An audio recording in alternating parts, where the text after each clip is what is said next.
Here's a few things that most PTSD programs won't tell you. Stuff that has no explanation happens. Stuff that could be featured in ghost stories or horror movies. An absolute truth is that humans are electrical beings. This could account for many things, but not all of it. Cue scary music. Weird things happen in our house when my husband is deep in PTSD episodes. For example, light bulbs will burn out all over the house.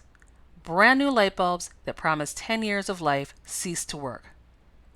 Appliances will stop working, like need to be replaced, dead. A friend whose husband has PTSD noted their drains will clog when he's experiencing symptoms. And another friend who has PTSD notices lights flicker around her when she's having an episode.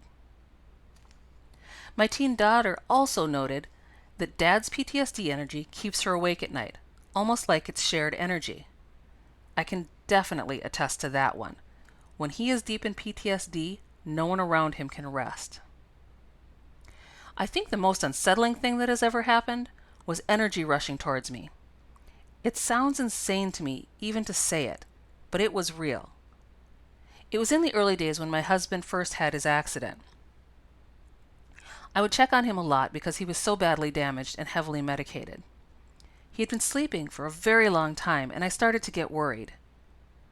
I listened at the door, hoping not to bother him unnecessarily, but his breathing sounded funny, so I opened the door up to see if he was still asleep.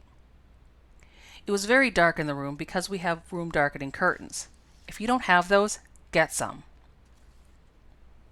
I pushed the door open wide to let some light in from the hall, and almost simultaneously I could feel a violent rush of energy move towards me. In my memory, it had shape, like a dark snake-like mist. I can no longer swear to that, but I clearly remember jumping backwards and pulling the door shut as I retreated.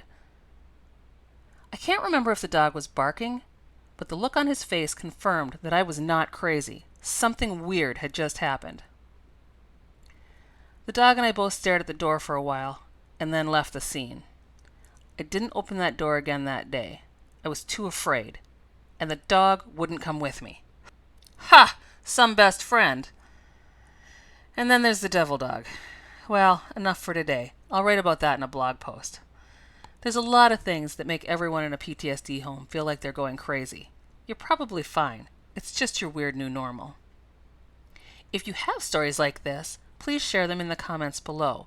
It'd be really interesting to find out what other people experience.